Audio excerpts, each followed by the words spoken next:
हरे कृष्णा। आप सभी को कार्तिक महीने की पहली एकादशी की बहुत बहुत शुभकामनाएं। भगवान लक्ष्मी नारायण आप सभी की मनोकामनाएं पूरी करें। आज हम सुनेंगे रमा एकादशी व्रत कथा। बोलिए विष्णु भगवान की जय हो।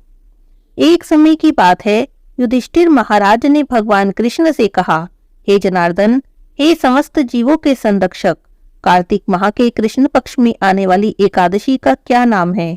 इस एकादशी का व्रत कैसे किया जाता है और इस व्रत में किन भगवान की पूजा की जाती है? कृपया करें और इस पवित्र ज्ञान को मुझे प्रदान करें। महाराज युधिष्ठिर के पूछने पर परम पुरुषोत्तम भगवान कृष्ण ने इस प्रकार कहा, हे राजन, कृपया ध्यान पूर्वक श्रवण करें। कार्तिक मास के कृष्ण पक्ष की एकादशी का नाम रमा एकादशी है। यह अत्यंत शुभ है क्योंकि यह सभी पापों की नाशिनी और आध्यात्मिक लोक का मार्ग प्रशस्त करने वाली है। अब मैं आपसे इसका इतिहास और इसकी महिमा का वर्णन करता हूँ। एक समय की बात है, मुचुकुंद नाम के एक महान राजा थे, जो कि इंद्र, यमराज, वरुण और असुर राज रावण के भाई विभीषण के मित्र थे। राजा मुचुकुंद सत्यव्रता थे और सदैव मेरी भक्ति में सेवा में संलग्न रहते थे। धार्मिक नियमों का पालन करने के कारण उनके राज्य में किसी प्रकार की कोई अशांति नहीं थी। राजा मुचुकुंद की पुत्री का नाम चंद्रभागा था, जो कि एक पवित्र नदी भी है। राजा ने अपनी पुत्री का विवाह चंद्रसेन के पुत्र शोभन से कर दिया। एक बार एकादशी के दिन शोभन अपने ससुर के महल में आया। उसे देखकर उसकी पत्नी चंद्रभागा तो चिंतित हो गई, क्योंकि वह जानती थी कि उसके पति शारीरिक रूप से दुर्बल है, इसीलिए एकादशी के दिन पूरे दिन व्रत पालन करने में असमर्थ हैं। इसीलिए उसने अपने पति से कहा कि मेरे पिता एकादशी व्रत पालन के प्रति अत्यंत कठोर हैं। वे दशमी तिथि पर ही ढोल नगाड़ों के साथ घोषणा करवा देते हैं कि कल एकादशी है और कोई भी अन्न ग्रहण नहीं करेगा। शोभन ने नगाड़ों की ध्वनि सुनते हुए अपनी पत्नी से पूछा, हे सुंदरी, अब मैं अपने जीवन की रक्षा किस प्रकार करूं और साथ ही तुम्हारे पिता का वचन भी रह जाए? कोई ऐसा उपाय बताओ। तब चंद्रभागा कहने लगी, मेरे प्रिय पति, मेरे पिता के घर में तो एकादशी वाले दिन हाथी घोड़ों को भी अन्नजल नहीं दिया जाता, फिर मनुष्य के विषय में तो कहना ही क्या है। तो फिर आप यहाँ पर एकादशी व्रत पालन से कैसे बच सकते हैं? जो करना है आप कृपया शीघ्र करें और दृढ़ता पूर्वक निर्णय लें। तब राजकुमार शोभन ने कहा कि ठीक है, मैंने एकादशी व्रत पालन का निर्णय कर लिया है, अब जो भी होगा अच्छा ही होगा। शोभन ने एकादशी व्रत के पालन करने का बहुत प्रयास किया, परंतु अत्यधिक और असहनीय भूख के कारण वह व्याकुल हो गया। अंततः सूर्यास्त का समय भी आ गया। सभी वैष्णव भक्तों ने रात्रि भर भगवान हरि की पूजा अर्चना की, जागरण किया और कीर्तन का आनंद लिया, परंतु राजकुमार के लिए तो वह रात्रि पूर्णतया असहनीय हो गई। जब द्वादशी का सूर्योदय हुआ तो राजकुमार की मृत्यु हो चुकी थी। राजा मुचुकुंद ने अपने दामाद का अंतिम संस्कार किया, परंतु उन्होंने अपनी पुत्री को संस्कार में भाग न लेने का निर्देश दिया और उसे सती होने से रोक दिया।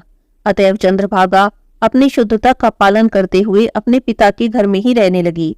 हे राजन, क्योंकि शोभन की मृत्यु रमा एकादशी के पालन करने से हुई थी, अतः उससे प्राप्त पुण्यों के कारण वह मृत्यु के बाद मंदराचल पर्वत की चोटी के राज्य का शासक बन गया। वह नगर देवनगरी के समान था। उसकी दीवारें रतन जड़ित थी। जब राजा शोभन अपने श्वेत मंडप के सिंहासन पर विराजित होता था तो सेवक उन्हें चंवर ढुलाते थे। वह स्वयं भी रतन स्वर्ण जड़ित आभूषणों से सुसज्जित रहता था और दूसरे इंद्र की भांति ही प्रतीत होता था। एक दिन की बात है, राजा मुचुकुंद के राज्य का सोम सर्मा नाम का एक ब्राह्मण तीर्थ यात्रा करते हुए इस नगर में आ गया। राजा शोभन को देखकर उसे विचार आया कि ये राजा मुचुकुंद का दामाद हो सकता है। यह विचार करते हुए ब्राह्मण राजा की ओर बढ़ने लगा। राजा ने उन्हें अपनी ओर आते देखा तो उठकर प्रणाम किया। ब्राह्मण से उनका कुशल क्षेम पूछा, अपने ससुर, अपनी पत्नी और प्रजा के हित के बारे में पूछा। तब ब्राह्मण सोम शर्मा ने पूछा, हे राजन, वहां पर तो सब कुछ कुशल है, परंतु मैं आपको यहाँ पर देखकर चकित हूँ। कृपया आप बताइए यह सब कुछ कैसे हुआ और आपको यह सुंदर नगर किस प्रकार प्राप्त हुआ? तब राजा शोभन ने अपनी कथा सुनानी प्रारंभ की और कहा, क्योंकि मैंने रमा एकादशी व्रत का पालन किया था, इसके फलस्वरूप मुझे यह सुंदर नगर प्राप्त हुआ है, परंतु यह ऐश्वर्य अस्थायी है, अतः इस न्यूनता को दूर करने का कोई उपाय मुझे कहें। यह बात सुनकर तो ब्राह्मण सोम शर्मा आश्चर्यचकित हो गए और पूछने लगे कि आप ऐसा क्यों कह रहे हैं। तब शोभन ने कहा, क्योंकि मैंने बिना किसी श्रद्धा के रमा एकादशी व्रत का पालन किया, इसीलिए यह नगर अभी अस्थायी है। अब आप मुझसे सुने कि यह स्थायी कैसे हो सकता है।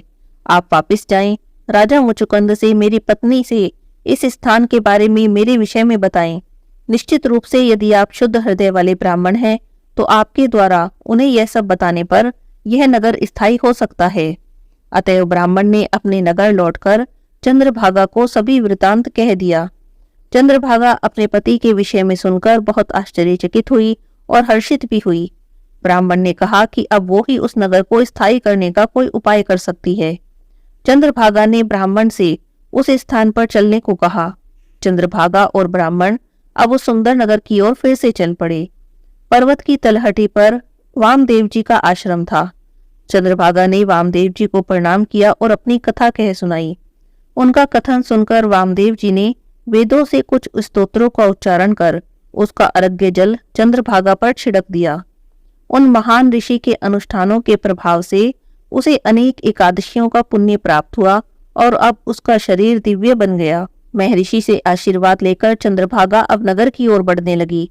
शोभन ने जब मंदराचल पर्वत की चोटी से अपनी पत्नी को आते देखा तो वह बड़ा प्रसन्न हुआ और हर्षित होकर उसे पुकारने लगा। चोटी पर पहुंचकर चंद्रभागा ने अपने पति से कहा, हे प्रियतम, मैं 8 वर्ष की आयु से एकादशी व्रत का श्रद्धा पूर्वक पालन कर रही हूँ।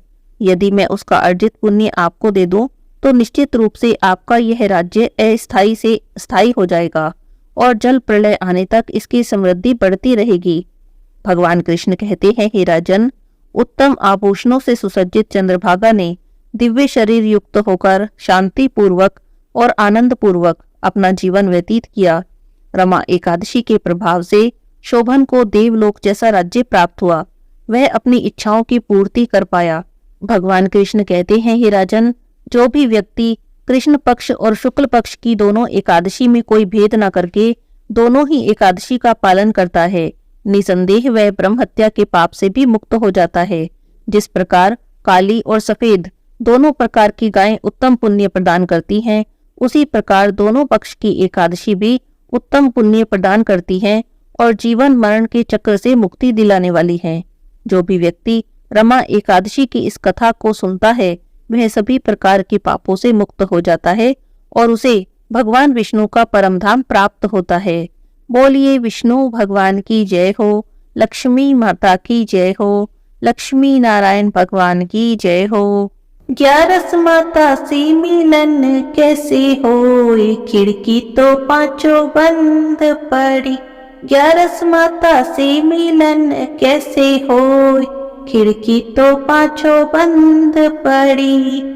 पहली खिड़की खोल के देखो उसमें घोर अंधेरा, पहली खिड़की खोल के देखो उसमें घोर अंधेरा। मैंने यूं भी न सोची मेरे राम, दिया तो यहाँ जलाती चलो। 11 माता से मिलन कैसे होए, खिड़की तो पांचों बंद पड़ी। 11 माता से मिलन कैसे होए, खिड़की तो पांचों बंद पड़ी। दूजी खिड़की खोल के देखी उसमें कूड़ा कचरा, दूजी खिड़की खोल के देखी उसमें कूड़ा कचरा।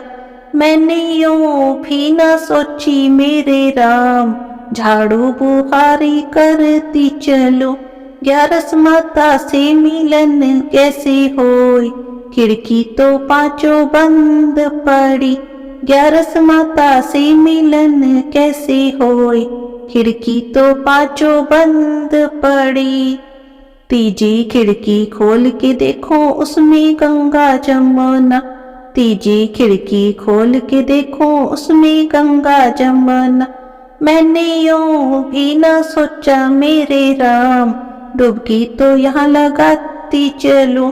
मैंने यूं भी न सोचा मेरे राम, स्नान यहाँ करके चलूं। ग्यारस माता से मिलन कैसे होए, खिड़की तो पांचों बंद पड़ी। चौथी खिड़की खोल के देखी, उसमें तुलसा क्यारा।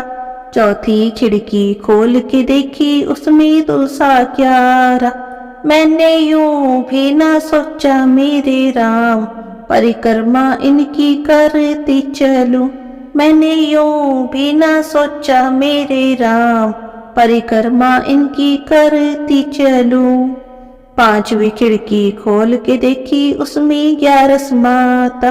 पांचवी खिड़की खोल के देखी, उसमें ग्यारस माता। मैं तो हो गई भव से पार, खिड़की तो पांचों खुल गई। मैं तो हो गई रे भव से पार, खिड़की भी पांचों खुल गई। ग्यारस माता से मिलन कैसे होए, खिड़की तो पांचों बंद पड़ी। बोलिए ग्यारस माता की जय हो।